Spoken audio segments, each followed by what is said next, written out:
Leading off here tonight with new developments in a story we first reported here last winter. A woman who contracted flesh-eating disease just days after giving birth to her son remains in the hospital tonight after 7 long months. Her recovery has been difficult, but her outlook remains positive, surprising even those who are closest to her.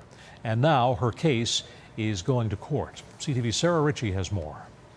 On March 2nd, Mike Sampson and Lindsay Hubley's lives changed forever with the birth of their son, Miles.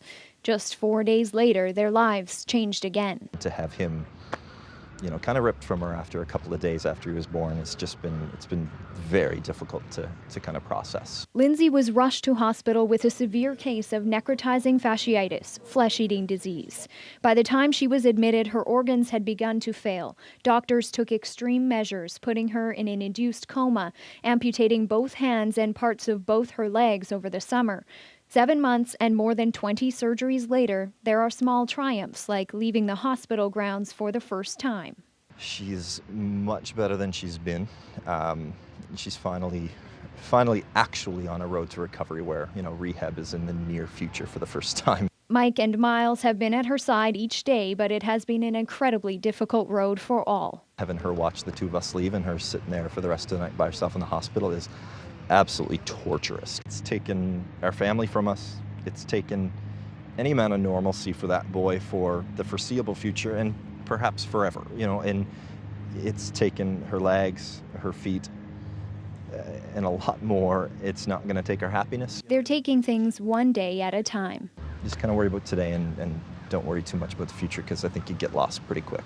The future for Lindsay is filled with unknowns. Rehabilitation will be a full-time job at first, then perhaps prosthetics, wheelchairs, and adaptations at home. If it was just feet, it'd be one thing. If it was just arms, it'd be another thing. But it's there's about 9 different things that we're dealing with. Today, the couple filed a medical malpractice suit against 5 physicians and the IWK. Lawyer Ray Wagner says Lindsay wants to be sure this doesn't happen to anyone else. She's going to need a lot of care. She's going to work as hard as she can to be able to become as independent as she can. It's been just about answers. It's kind of understanding how this happens to someone who's been so seemingly unbelievably healthy for most of her life. For now, Mike and Lindsay are keeping their focus on their infant son. We have a responsibility now that's even bigger than the both of us. They'll take it one day at a time, celebrate the small things, and count themselves lucky they have each other. And none of the allegations contained in the lawsuit have been proven in court. We did reach out to the IWK for comment this afternoon, but they didn't get back to us by news time. As for Mike and Lindsay, they say they've been overwhelmed by the support from family and friends and strangers alike. They are, as you can see, staying very positive.